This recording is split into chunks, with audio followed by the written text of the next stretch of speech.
Živijo, dobrodošli v podcastu Raztezanja, kjer z Gorazdom raztezava najne možgane in se pogovarjava o izboljšanju izkušnje strank. Danes bova govorila o postavitvi life cycle marketinga za trgovino športno opremo. Torej, zbrala sva eno slovensko športno trgovino, v nadaljevanju bova tudi predstavila. Zdaj, to ni naša stranka, tako da zbrala sva eno, ki je zadosti znana, da bomo vsi poznali, poanta je pa tako v tem, da je to primer, na katerem delava. Kaj pa bova naredila, Gorazd, pa ti predstav, prosim.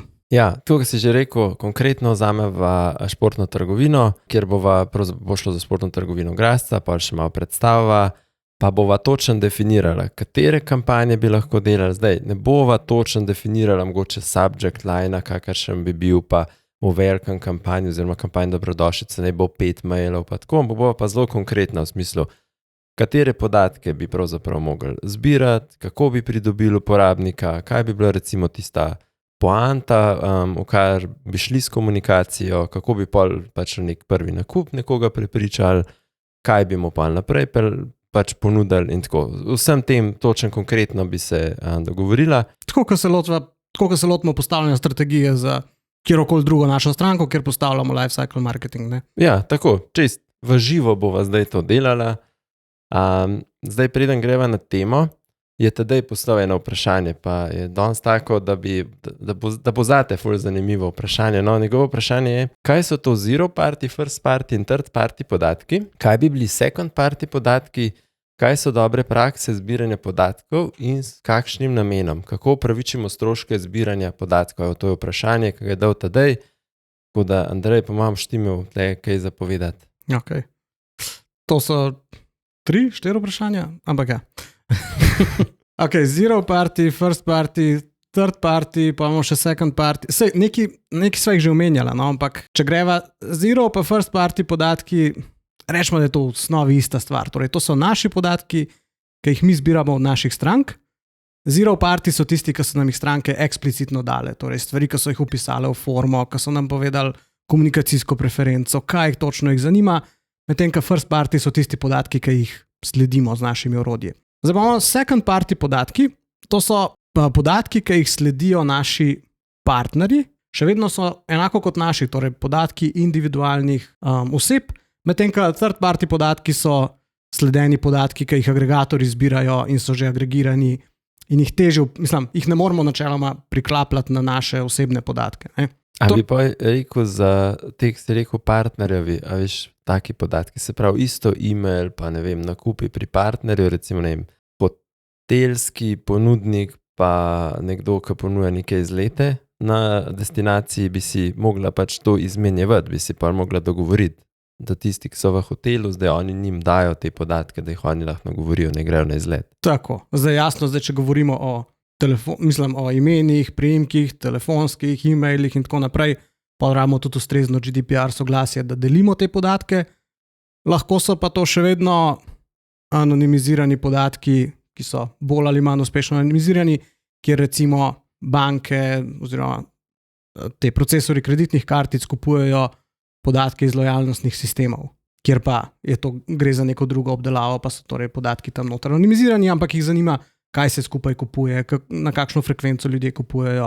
Tako da imamo različne načine partnerstva, ampak ja, najbolj varni smo pri tem načinu, če rečemo, kupujemo podatke, kjer je nek partner zbral za naš GDPR podatke in v tem primeru moramo tudi s temi podatki potem paziti, da delamo z njimi tako kot z našimi, ko jih enkrat uvozimo v naše sisteme. Torej, standardi so tle kar visoki, ne. Zdaj pri third party podatkih pa ponavadi niti ne vemo, da jih uporabljamo in zbiramo, ker jih agregatorji za nas tudi že prodajajo, kupujejo, izmenjujejo, torej mi samo rečemo, da vem, na oglasnem omrežju želimo targetirati kontakte, ki so podobni mojim strankam, ali pa kontakte, ki jih zanima to in to, ampak to potem res druga podjetja tudi za nas po večini upravljajo. Eno pod vprašanje, še sam mogoče, ker tedaj ni vprašal, pa sem tako zasledil, da imaš piškotke pa podatke. To pa tudi se nekako tako deli. A je to, sam da zdaj rešiva to, a je to isto ali ni isto, ali v katerem delu se me bi pokriva? Ja, torej definitivno ne obstajajo second party piškotki, torej imamo first party piškotke pa third party piškotke In piškotak je eden od načinov, kako lahko zbiramo podatke o obnašanju. Ne? Zdaj, prej sva govorila o transakcijah v trgovinah, tam pač ne rabiš nobenega piškotka, imaš pa neko številko kreditne kartice zadnji oziroma neke druge unikatne identifikatorje. Tako da to, zdaj, bilo je še, kako upravičimo stroške zbiranja podatkov. To je. Zdaj, vedno moramo vedeti, kaj bomo s podatki delali, pa bova danes tudi po moje par teh primerov navedla. Torej, če ti veš, kaj boš z nekim podatkom, pa mu tudi znaš ga oceniti, kakšna je vrednost tega podatka. Tako da se mi zdi, da tako upravičuješ. No? Torej, da zbiraš podatke samo zaradi tega, da jih imaš, je brez veze. Tudi GDPR pravi, da je to nezaželeno prepovedano ali kakorkoli. Tako je, nikoli ne zbiraj ničesa, kar ne boš rabil za neko poslovanje ali pa za nek odnos. Exactly. Jaz upam, da je bil Tadej, da si zadovoljen z odgovorom. Ostali pa, če ima kdo podobno vprašanje ali pa kakšna druga tema, ki bi ga zanimala, ne pa kar na frodex.com/vprašaj, pa bova potem naslednjič spet odgovorila. Ok, zdaj pa tema. Torej, kako postaviti lifecycle marketing za graščico. Pa zdaj, danes ne bova štartala z definicijo, ampak daj nam predstav, kaj je graščica. Ja, evo, graščica je prijazna trgovina, to sem prebral na spletu. To je njihov headline. Ja, to je smo prijazna trgovina. Tako, zdi se mi zelo simpatično, a slišal sem pa tudi reklamo, ki gre na način, da se bi vsak kolesarski privrženec želel zbuditi v trgovini graščica. Te mi je sicer tako zanimivo, ampak ja, prijazna trgovina, še prenočišče ti nudi. To je nek ta hangover scena. Ja, no, lahko gre v različne smeri. Ampak, če gremo čist nazaj, jaz se spomnim, danes sem tole računal za tale podcast, da sem kupil v tej trgovini, prej so bili v Križah, zdaj so se pa letos preselili v Naklo, pa imajo tak nov, največji skotov center v Sloveniji. Sem takrat kupil rakete, 26 let nazaj, prvnih, tako v 5. razredu sem bil. In sem dal, spomnim se zdaj, tako imel svoj denar, $12,000, res sem nabavil opreme, tako po malo sem bil vsi siti, ko sem spuščal 2 uri tizga, pa še do marca mi je roba ostala, tako da ne pa. No, ampak pa so se pa pač usmerili vmes v šport, no, predvsem zdaj v visoko kvalitetno ponudbo, zdaj to ne pomeni, ni to enako za visokimi cenami, ampak visoko kvalitetna kolesa, se pravi, če rečemo, so tisti, da so specializirani. Predvsem imajo skotov, v skot so predvsem usmerjeni za kolesa, tudi za te stvari, kar se tiče trailerana, imajo tudi od skota, pa imajo pa zraven še turno smučanje, pa velik, ne vem koliko brandov za dodatno opremo, tudi bolj od otroških, ne vem, cestnih koles in takih stvari. Se mi zdi tako pomembno, danes, ko bova skozi to šla, je v tem, da imajo offline in online in da so v zadnjih letih zelo zrastali, se pravi, delajo prave stvari, verjetno v smislu kvalitete, ljudem zaupajo, se vračajo tja, ker tukaj je verjetno, moraš imeti prav na svet, moraš imeti, da se za to odločaš, plus zdaj so na neki lokaciji, ki rečemo, da je bolj dostopna, kot je bila prej, so bile Križe, v Naklem so blizu avtoceste in tako in zdaj recimo mi da bo danes rekla, kaj pa, če bi oni zdaj neko cifro so si zamislila, da bi jo vložili v marketing, tako da ni zdaj tako, da bova vzela vse, da je neomejen budžet, ampak so rekla, ok, imamo neka omejena sredstva, ki relativno za njihov promet bi si jih mogoče lahko prvoščali in bova pogledala zdaj v tem delu, kaj bi lahko naredili. Cool. In tudi kakšne od teh stvari, ki jih bova predlagala, lahko da že delajo, tle so pa sam želela celovito predstaviti, kako se lotiti pokrivanja enega lifecycla. Zdaj, omenil si, kaj vse prodajajo, mislim, da imajo tudi še neke storitve v smislu izposoje pa servisa, ampak iz stališča življenjskega cikla se vedno probamo sfokusirati na neko produktno skupino, na vertikalo, ki jo podjetje pokriva. Zdaj ja, lahko bi šli na vsak izdelek posebej, na ne vem, kakšen je lifecycle ob nakupu kolesarske čelade, ampak ponavadi to nima smisla v tok drobiti, bi pa pri tem, kar si predstavil, da oni delajo, bi to razdelil recimo na 2 produktni skupini, kolesarjenje pa smučanje. Pa dajva danes obdelati kolesarjenje, ki je vsem po moje pri njih primarna panoga, jasno bova pri nekem cross-sellu sigurno tudi omenila smučanje, ampak ga ne bova pa kot tazga samega obdelala. Tako, bova se lotila kolesarjenja kot nekega taga načina, kjer lahko speleš marsikatero kampanjo, aktivnost potem naprej, pa se mi zdi, da zadeva zelo deluje, pač tako nekak celovit pristop bo vse skupaj deloval. No tako, če gremo kar kronološko po življenjskem ciklu, torej od nekega prvega stika, kako dobiti, postaviti zanimanje ali pa pridobiti zanimanje potencialnih kupcev, do tega, kako nekomu prodati in kako potem nekoga vzdrževati, ga delati zadovoljnega, torej skozi cel življenjski cikl. Torej, če začneva čist s tem, kaj lahko delamo, preden je nekdo prvič vstopil v trgovino, preden je prišel do prvega nakupa. Ja, preden imaš sploh kontakt, je ta del, da boš mogel iti oglaševati in zdaj, kaj bi šel recimo oglaševati oziroma kaj boš na spletu predstavil, da imaš, da je drugače, da ne boš nekomu rekel, da je to samo moja najnovejša kolesa, kjer pa če on že nekaj mogel o tem vedeti, se pravi, greš v tisti korak mogoče prej. In ena zadeva, ki bi se jo jaz lotil ali pa bi jo predlagal, en tak konfigurator, kviz, ki se uporablja v določenih industrijah, pa tudi tukaj bi se. Zdaj, če malo to pojasnim, zakaj je to dobra zadeva. Ti recimo imaš zelo velik nabor koles, ki jih lahko kupaš, glede na to, kakšen budžet imaš, glede na to, kakšne tipe nekih kolesarskih tur delaš, a si, ne vem, malo ta gravel, pa greš malo po makadamu, pa malo po cesti, pa delaš več vzponov, a si zelo mountain biker, pa to furaš.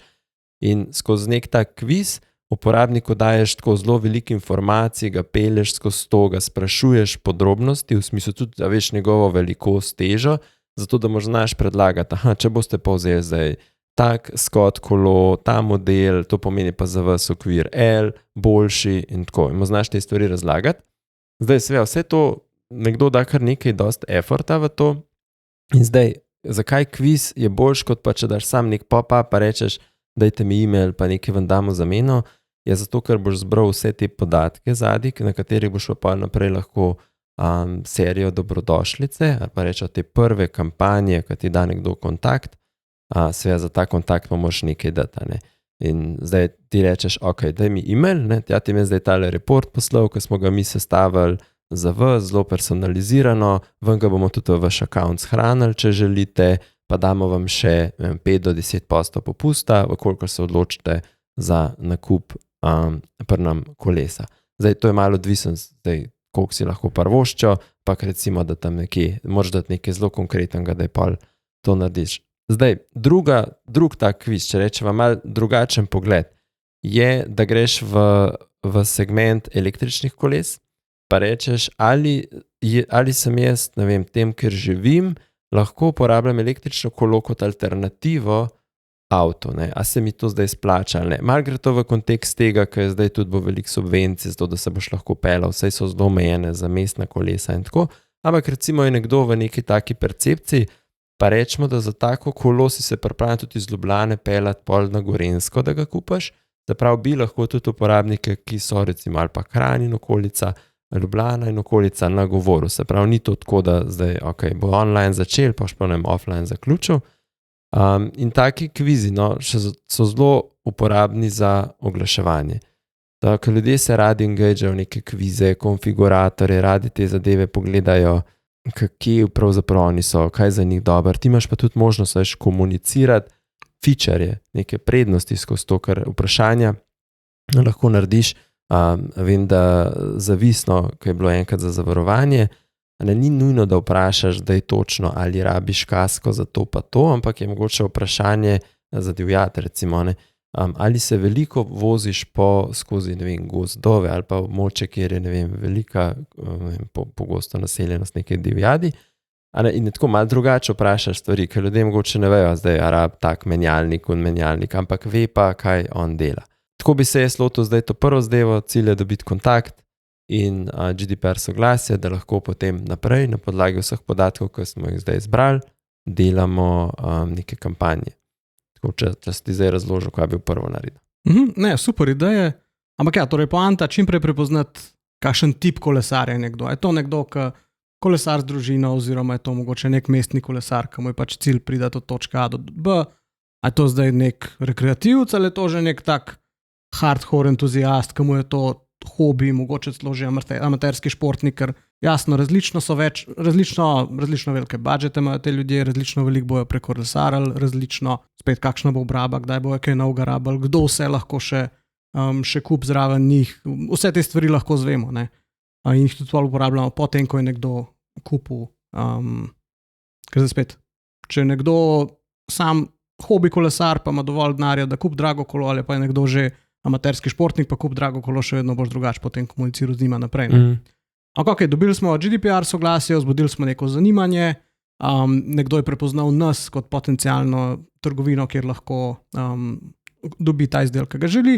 Kaj pa zdaj lahko počnemo v procesu nakupa kolesa? Torej, kaj, ko to zaznamo online, kaj, ko je v trgovini, vse te stvari.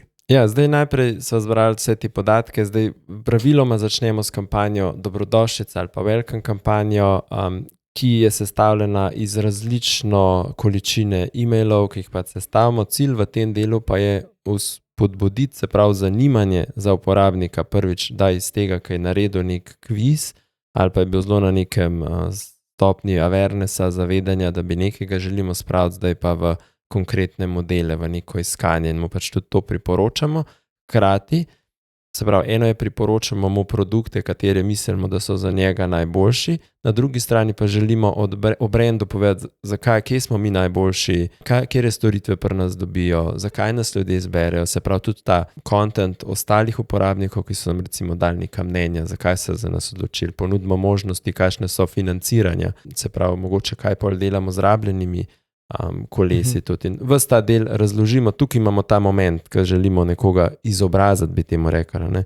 Pol pa, ko nekdo pride reče, da nazaj na stran pride, lahko pa tudi gre v poslovalnico, je zdaj ta cilj bi bil, kako nekoga prepoznava, pa da je zdaj prišel v poslovalnico. Ne? Tukaj se lahko pol poslužuješ takih QR kod, ki ti dajo recimo dodatni razlagalni video, dodatna razlagalna neka vsebina, ki jo moraš poskenirati, in pol danes s tem omnichannel pristopom, o katerem sva že pač govorila, znaš pol te podatke tudi nazaj povezati. Ne? Če zdaj mi da tukaj predvideva, da uporabljaš neko tako orodje, o katerih sva že v preteklosti malo govorila, in uporabnika želiš vedno predstaviti en korak naprej. Če se zdaj predstavljava najprej nekdo na naslov, ki ima lišče stvari, zanimajo ga kolesa, gleda različne brende, mogoče malo kategorije, zdaj veva, kjer podatke vse ima, ga usmeril v par modelov, ki mi ocenjujemo, da so najbolj primerni za njega v nekem tem cenovnem razredu, pa recimo, da jih tudi imamo na zalogi, vemo, kje smo si mogoče pripravljeni dati še kakšen popust, kje ne, ko je pač ozadje vemo,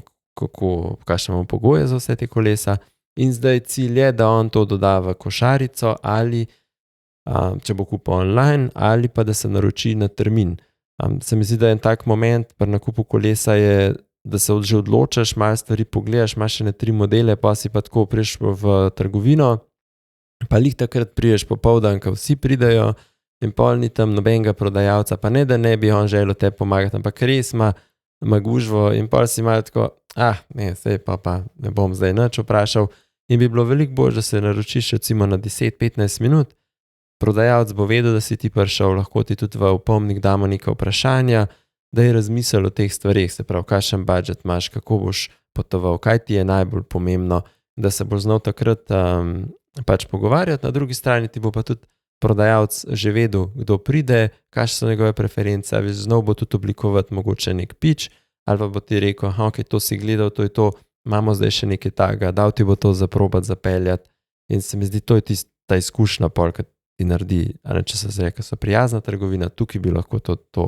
peljal naprej. Ja, prodajalec bo vedel, kaj te je pomembno, ne, ti je pomembno, ne, udobje, performance, karkoli že, ampak se mi zdi, da to je ful pomembno, kar si rekel, torej, da ni to tvoj online kupec, pa offline kupec, ampak da je to pač tvoja stranka oziroma potencialna stranka, ne glede na to, kje je, in da imamo različne te tehnike pretvarjanja, torej prepoznavanja kupca v obeh primerih, ne, torej ali nekoga, ki je v trgovini, da so tam mogoče res neke QR kode, kjer lahko potem gre na splet in ga začnemo tudi od tam naprej slediti, ali če se prijavi na svetovanje v živo, da se potem da spet to zabeležimo, da je potem tudi prišel na svetovanje v živo, kaj je bil tam outcome tega, da to v našem CRM-ju pa v marketing sistemu to vemo, in tudi da vse skupaj povezan, torej če imamo mi konfigurator in ne vem, serijo mailov po izpolnjenem konfiguratorju kolesa, zakaj pa če nekdo v offline trgovini ne izpolne konfiguratorja oziroma ga skupaj s prodajalcem naredi,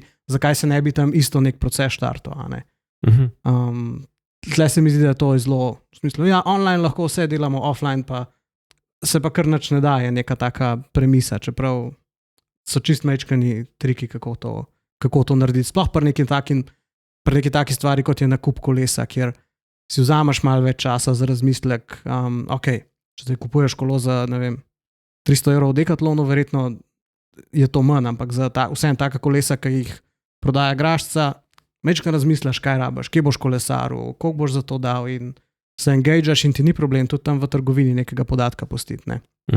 Ok, torej zdaj smo nekoga spravili do nakupa, tle pol pri life cyclu ponavadi razdelimo v to, kaj se zgodi takoj pri nakupu ali pa takoj po nakupu, torej če rečeva, ko začne stranka kolo uporabljati, potem bova pa se ločeno pogovarjala o tem, kaj pa pol, ko je nekdo že nekaj časa stranka in koristi stvar že dlje.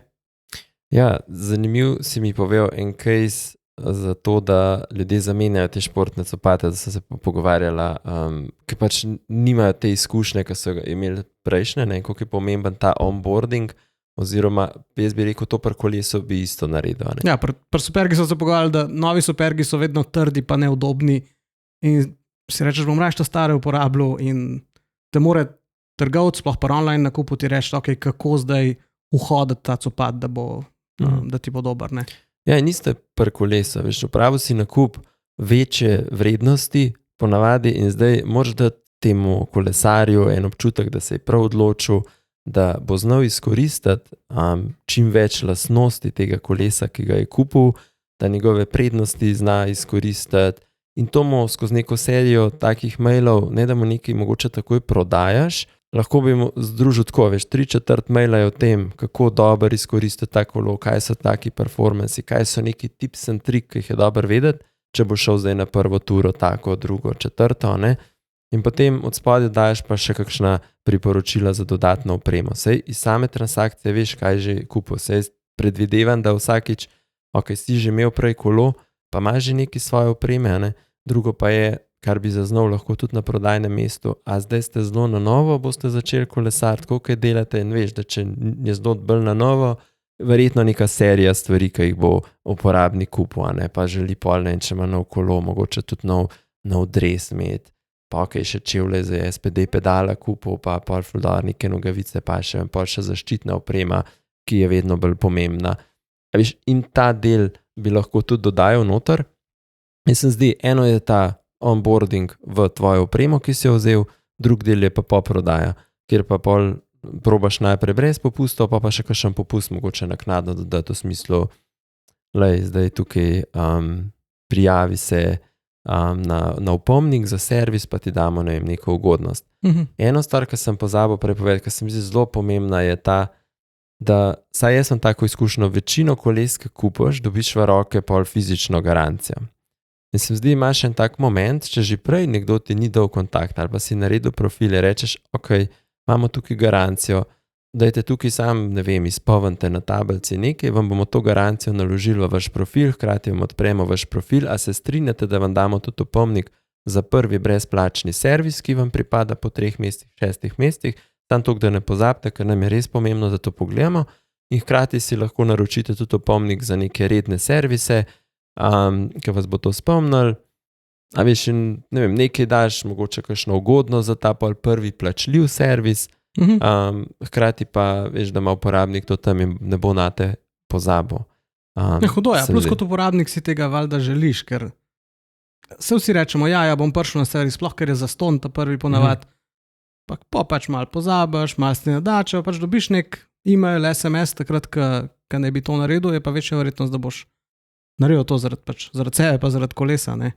Mislim, del teh kampanj bi jaz tudi rekel, po res tem, sva reka zdaj takoj po nakupu, je tudi, da daš malo ideje, kam zdaj iti, ne, tem kolesom in pol tudi na podlagi tega zdaj, ali nekdo klika vsebino, kot je, kam bi lahko šel po službi, ne, ture za 1,5 ure, ali pa klika, ne, kam na družinski izlet, na podlagi tega bi lahko tudi pa pol mogoče malo naprej, ker se va pol že premaknila že malo naprej, tudi komuniciral, veš, nekdo gleda bolj družinske izlete. Torej imamo mogoče priložnost, da pa ne vem, ponudimo neko ugodnost ali pa neko posebno ponudbo tudi za otroška kolesa, če že vemo, da je nekdo relativno vse kupil, kar smo mu hoteli prodati za njegov kolo, ali pa ne vem, za partnerko. Zdaj, če pa nekdo za bolj dnevne ture, pa mogoče vemo, da je bolj tak resen, pa veš, imamo pa drug način, kamo želimo ponuditi od ponudbe. Ja, ok. Ja, po mojem onboarding se strinjam, res je ful pomemben, ker sej, sploh kot sva rekla, to največkrat kolo kupaš v živo, vse to ti prodajalec pove, ampak zdaj, kaj vse si zapomnil takrat, v tistih, 15 minutah ali pa pol ure, ko si se s tem ukvarjal, čist fino je to še enkrat ponoviti in zdaj onboarding je imeti vsaj prilagojene glede na tip kolesa, ki ga je nekdo kupil, ne? Torej je to zdaj neko cestno, gravel, mountain, downhill, ekolo, kukarkoli, majčkam prilagojeno do neke mere tudi, če si lahko prvošmo do modela, spet, vsaj sliko, da damo noter iz produktnega kataloga. Ne? In pol ja, torej skozi serijo mailov iti čez vse te tips and tricks, spoznati svoje kolo in potem tudi, kaj pa pomembno za varnost, kaj pomembno za performance, ker jasno, vsi te prodajajo tudi čelade, obleke, rokavice, ključavnice, verjetno kakšno to športno prehrano tudi. In za kolo si rekel, si se pripravljen zapeljati do Nakla, tudi če si odmečkam bolj daleč, ker jim zaupaš kot trgovcu, vse to ostalo boš pa pač online naročal, če ti povejo, da imajo in je easy. Ne? Tle recimo pri iskanju kampanj okoli prodaje se meni zdijo vedno koristna vprašanja, tako 3 vprašanja imamo vedno, ne? Torej, da se vprašaš, ker itak kot prodajalec ali pa če prodajaš to veš, ne? Ampak kaj je še ponavadi v košarci poleg izdelka, za katerega delamo life cycle, torej poleg kolesa je še velikrat čelada noter ali pa kolesarske rukavice števc. Drugo, koliko dolgo bo kupljen izdelek zdržal, preden ga bo potrebno zamenjati, pa zakaj, ali pa servisirati v primeru kolesa, ne? Zdaj, aj to nek izdelek ima rok trajanja, ali ga je priporočljivo menjati na vsake toliko časa, ali gre za nek modni dodatek, pa ga menjamo, ko se menja barva, pa moda, ali pa ko se, ne vem, na turu v ekipah nekaj, mislim pa na kolesarski ekipi nekaj spremeni, take stvari, ne. In pa ta zadnja stvar, tako kaj bi kupca, ki je ta izdelek kupil, razveselil ali pa mu prinesel nek nasmešek na obraz, ne. Torej, ne vem, pri teh manjših firmicah vidimo zelo velikrat to neka kartica z osebnim posvetilom. En primerček sem tudi bral o eni firmi, ki je, oziroma en primer je bil, no, enkrat sem en nosil za avto od ene švedske firme kupil in en šravfak se je polomil, nosil za telefon za v avto. In sem jim pisal, da mi zmanjka, da se pač zlomil, če mi lahko noga pošljajo, so mi poslali, pa zraven je bila pest bombonov nekih švedskih zraven. Tako čist, nič tazga, nobenega razloga ni bilo zadnje, ampak fajn se mi je zdel, ne. Torej, pač en občutek zadovoljstva je bil zraven, čist nepovezan s samim, ne vem, nakupom ali pa samo storitvijo, ampak tako, je po moje fino tudi na ta delček pomisliti in ne vem, mislim, pri vsaki prodaji, ali to zdaj fizično ali pa online, nima veze, ne. Ok, zdaj, nekdo že nekaj časa uporablja kolo, začela sva že tudi nekaj o teh servisih, po teh stvareh govoriti, kaj torej delati, ko je nekdo že nekaj časa tvoja stranka? Ja, ful se mi zdi zanimiva ta zadeva, ki si rekel, lahko bi na vsake toliko časa pa enega uporabnika zbral, pa ne vem, mogoče je to rojstni dan, bi ta zbral podatek, pa mu tako nekaj tudi pošleš, veš, fizično. Je tak en drugačen moment, a ne. Drugače pa, če pa posegmentiraš jasno, mogoče tiste, ki so vse imeli lifetime value razmeroma visok, pa tistim to delaš čisto sistemsko, ne. Ja, to je mogoče ta poanta, da res lahko to delaš, če imaš vse te podatke, ni zdaj to pomembno, da boš vsem poslal, ampak res dejansko so dobri učinki tudi tega offline pristopa, če znaš res ta pravi zadeti. Zdaj, če so rekla servis, pa vse to, ki najprej si kupil, pa si uporabljal, pa vmes imaš neke rezervne dele lahko, odvisno od tipa kolesa, koliko tega voziš. Zdaj, vse to boš tudi, če rečemo, da neke sezone so, ne, pomlad boš veliko se pripravljal, pa so tudi neke, za te, ki želijo neki se voziti po dirkah, pa so tudi neke te amaterske dirke, se na to pripravljajo, imaš neke te momente. Pa se mi zdi pa ena taka in tak zanimiv prehod je v zimsko sezono, ne, kjer uporabnik, recimo, da je bolj, pa zdaj tako, recimo, da je to tako povprečje, ne velja pa povsod, ampak za cestnega kolesarja je običajno bolj tako, da se bo želel, ne vem, nek trenažer imeti, pa ne vem, pa recimo bi ali pa neko drugo opremo za vzdrževanje kondicije. Tako. Noter, ne? Ja, mogoče bi želel vaje vedeti, kaj mora delati, se pravi, da ostane tem, potem pa ta bolj mountain biking scena so pa ponavadi dosti povezani tudi s turnim smučanjem, se pravi, posplošujem njih ena na ena, ampak boš pa znal iz tem mogoče izpeljati, zdaj pa, ne vem, ta adrenalin izkoristi tudi po zimi, delaj to pa to in pa še rečeš, da to ful dobro na noge vpliva, pa pol, veš, tako, malo povežeš tematiko. Tako in tam greš potem čisto na smučanje. Ne? In se premakneš v smučanje kakorkoli. in tam v trenažerje. Spet neko, kakšni so, kako, kakšnega zbrati. Spet lahko nek kviz dodaš, razloži, zakaj bi bilo mogoče to dobro imeti, mogoče kdo ni imel. Ker se mi zdi, da ta trend po trenažerjih se zdaj kar povečuje, koliko rabiš prostora. Je lahko to tvoj kolo, a rabiš zdaj, ne vem, sobno kolo, zakaj trenažer boš ogromen, neke teme imaš okrog tega. Plus jesen imaš pol, kjer, ne vem, ko se ura predstav, reče, krajši dan, lučke imamo, neke druge tipe za varnost spet zraven, pa polet, ne vem, spet vzdrževanje kolesa polet, hidracija, zaščita pred soncem, vse te stvari, ki so pomembne. Torej, vedno si v korist kupca, čeprav pač na koncu se pa pogosto zgodi, da neki kup zaradi tega. Ne? Tako je, v life cycle kampanjah je ran ta fokus ali pa kontekstualnega marketinga, v katerem so tudi že malo govorila, fokus je, da je uporabnik oziroma stranka, kupec zadovoljen. Sploh ti njemu pomagaš njegove stvari uresničiti itak s tem, da bo pa tudi nekaj pretep na koncu kupil. Ampak ko greš na servis, je ena zadeva, imamo pa vedno več, se mi zdi tudi teh DIY mojstrov, ki znajo, da bi, veš, in zdi se mi tako, kupaš novo kolo, bi lahko tudi z enim takim kontentom v smislu delavnic imel, recimo kako popraviti svojo kolo na poti. In spet si dobiš neke userje, veš, kjer so bolj engageni, tisti, s katerimi boš mogoče, so bolj pripravljeni s tabo sodelovati, ti dajo neke povratne informacije, vse pač seveda, da boš ti pa boš znal prodajati, mogoče tudi podobnim segmentu. In zdaj, če preva na ta del, ki sem ga mogoče malo prej pozabil omeniti, je zelo pomembno je, da v vseh teh fazah, a sem imela po upravljeni recimo svetovanju, po nakupu, sprašujeva po nekem zadovoljstvu, zelo tako sistematično. Potem, ko recimo kolo voziš že 14 dni, ko ga voziš 3 mesece, zanima te, ki je ta šok nasmešek na obraz, ti ga ne vidiš vedno, znaš ga pa mogoče malo zmeriti. In zaznavaš tiste uporabnike, ki so super tvoji verniki in bodo, ne vem, ljudem okrog sebe povedali, najboljš pej to graščo, res super ti vse zrihtajo, poservisirajo ti res najboljš, pa še na svet ti dajo, pa še dobro ceno res dobiš. In to veliko več šteje, če ti meni to poveš, ker pa če bom jaz, ne vem, nekaj to tako prebral, to je to, veš, ima to veljavo. In to želiš v bistvu malo spodbuditi, da uporabniki to podelijo, pa lahko rečejo temu ambasadorski program, ali pa da teh najboljše pač najdeš. Tako da se mi zdi, da to je kar ena pomembna stvar, ki sem jo prej mičken pozabil. Zdaj pa naročeno na servis je pa mogoče zadeva taka, da bi lahko prestavil se tudi kar v naročnino, ne? Ker bi rekel, če pa zdaj sklenete neko naročnino, to je iz avtomobilske industrije dosti znano, ko kupaš nek paket servisov za 3 leta, toliko na mesec plačujete ali pa enkrat na leto plačate, se mi zdi pa, bi bila tle nek moment je, garancija vam skod da 2 leti, 5 let, mi, če pa pri nam to vzameš, vam pa 1 leto še mi garantiramo, pa daš noter, kaj je vključeno v ta del. Mogoče bi ti tudi kakšno zavarovanje zraven lahko prodali, v smislu, veš, kolo za 5 jurjev ali pa za 3, že malo tako, če se mi to kaj poškoduje, kako zdaj to uredim. Imamo mi rešitev tudi za to. Zdaj slutam nek Grašca Plus, pa Grašca Plus Premium, neke 2 paketka. Mogoče tle zraven pa še reši mogoče nek fiksen popust. Tako, torej, na koncu ti mora splačati, da to plačaš. Ne? Ampak po moje te subscriptioni so definitivno neka stvar, ki je v tem poslu še mal zaostaja v primerjavi z nekimi drugimi. Ne? Pa zdaj servisni paketi tudi, ne vem, meni se ne zdijo nek presežek, ker je pač zelo preračunan.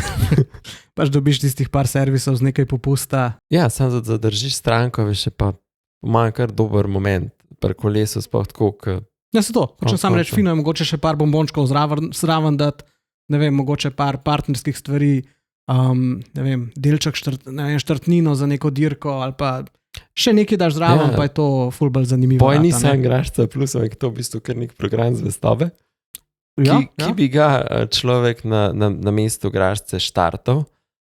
Se mi zdi predvsem zato, kjer spodbujaš ta ponovni nakup neke aktivnosti in zdaj, če povežeš zraven recimo še Stravo ali pa Garmin, pa te stvari, ki imajo ljudi, pač to itak uporabljajo. In če bi zdaj za te podatke rekel, da delite to tudi z mano, pa glede na toliko prevoženih kilometrov, toliko višinskih metrov, mi damo to v neke, pa ne točke, mora biti neki tako, kar se Grašca zmisel, neko enoto in to pretvarjaš pa lahko v ali popust, ali v nekaj, da dobiš brezplačen, dobiš brezplačen hudi od njih, ali pa bidon brezplačno, lahko pa to naučiš, ne vem, za neko, tukaj se rekel, štartnino, až tudi partner, jaz tukaj vidim, da jih pa poveže zraven, imaš pa neko skupnosti, ki rečeš, tako, pa da še malo tekmovanje med člani loyaltyja, pa si že skupnost tudi še hkrati zgradil, ne?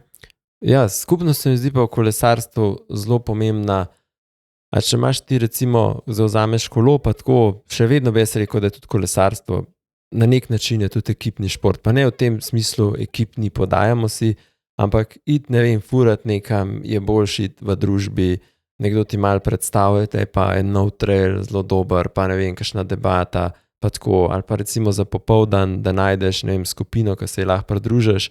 In bi bilo tako top, da imaš v aplikaciji pa rečeš, ok, to so tudi, te pa vozijo približno tako hiter, kaj jaz, evo se jim lahko joinam. A veš, pa je nek način, ne igraš se kot nekdo, ki ti pomaga, a veš, dosež več kilometrov pomeni preobraba kolesa, mogoče večkrat mogo na servis, prej boš nove rezervne dele kupil, ampak a veš, te spodbuja v to. Ja, no in če zdaj še nekdo res stravo skonektu na svoj profil Grašca Plus, ja. Spet, veš, koliko je nekdo naredil kilometrov s tem kolesom in mu znaš v pravem trenutku ponuditi tudi pravo storitev za to, ne, torej ali servis, ali pa mogoče tudi že razlagati o neki menjavi, a ne? Ja, zdaj si omenil malo to menjavo, se mi zdi, da ta del malo pogrešam v Sloveniji, imamo bike.si, mislim, da je prodaja rabljenih koles, ampak se mi zdi, ne vem točno zakaj, mogoče je bilo treba z Grašca govoriti, ampak ta trade-in offer, veš, recimo Patagonija je res znana po tem, da rečeš, mi imamo zelo kvalitetne stvari, pošljete jih nazaj, kupil jih vas nazaj in vi lahko rabljene kupite. In tudi, mislim, da te, ki so zdaj sponzorji Jumbo Visme, ni več Jumbo Visma, je neki Liz neki, imajo ran to neki najem koles, pa tudi rabljenih, pa tako, lahko pa, da sem vse skup zamešal, pa so kakšni drugi, ampak si predstavljaš, da recimo imaš ti kolo, ne vem, za njega si plačal 3000 evrov, tak neki je zgubil, ampak pol pa recimo rečeš, jaz bi zdaj rad novo kolo, ne, in ti tega ponudijo že kar oni ta trade-in, ne, reče, ok, lej, ta kolo od tebe lahko odkupimo za toliko, oni vejo, za koliko tudi rabljeno kolo lahko prodajo, imajo tudi to zvode, konc koncev lahko enega, ne vem, dobijo na mountain bike, pa reče, ok, razumemo, za 4 ure še ni zate, imamo pa super 3 leta staro kolo, poservisiran, mi damo, ne vem, 1 leto garancije, ne vem, kupte ga za pol cene. Ja, da ni to sam na otroški robi, ki je sicer praktično nova, ne, ker je toliko manj v uporabi sploh pri otrocih do, ne vem, 8 let, ne, ampak ja, da bi to tudi imel na večjih in na odraslih kolesih, se mi zdi top, da ne greš potem, da ni takoj, ok, ali novo v trgovini, ali pa takoj, ne vem, Bauha, bike.si, neki tasga, ampak ja, da lahko v trgovini oboje dobiš. Ja, pa ta faktor zaupanja, veš, kad ti imaš tam na bajku in na Bauhi, imaš ogromen stvari, sem ti ne veš, zajuno vidiš, mogoče tudi nisi največji strokovnjak, veš, zdaj bi začel furati mountain bike in kupil bi neko rabljeno kolo. Zdaj, če nimaš nekega znanca, ki ga vprašaš, gre s tabo, ti povele, to je v redu, to ni, tle je bil servis na amortizerih, tle ga ni bilo, až tam ti pa reče, to smo mi zdaj naredili, ta paket je bil 150 evrov, smo mi naredili, pa 200 evrov servisa, to ima že ta kolo vključena. Se mi zdi tako, zakaj pa ne? Zdaj pač prišla sva od tega, da je nekdo spoznal Grašco do tega, da mu ponujamo že drugo kolo, zato ker je prvega izrabil. Po mojem sva kar do konca life cycla prišla, ne? Ja, mogoče niso vseh produktov, ki jih gor daš omenili, ampak seveda se razumeva, da prodajaš čelado, zaščitno opremo, tule nosilce, vse to nekako probaš skozi ta način, ki sva ga danes predstavila, pač pol vzpostavita. Tukaj, ne vem, mislim, neki product recommendation modeli, ki jih nudijo tudi marketinška orodja, res veliko naredijo, da nam to avtomatizirajo in spersonalizirajo.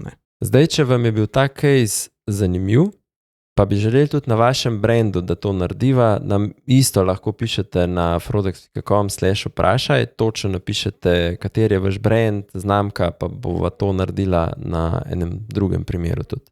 Tako je, mi da bi to z veseljem še kakšno tako epizodo naredila in če nam da nekdo primerček, top. Ok, hvala vsem za poslušanje. Dajte nam kakšen like na YouTubu, na Spotifyju, na Apple podcastu. Pošerite podcast s prijatelji, s tistimi, ki mislite, da bi jih to zanimalo. Dajte nam vprašanje, frodix.com/vprašaj. In res hvala za poslušanje. Pa hvala tebi, Gorazd. Ja, hvala, Andrej. Čau. Čau.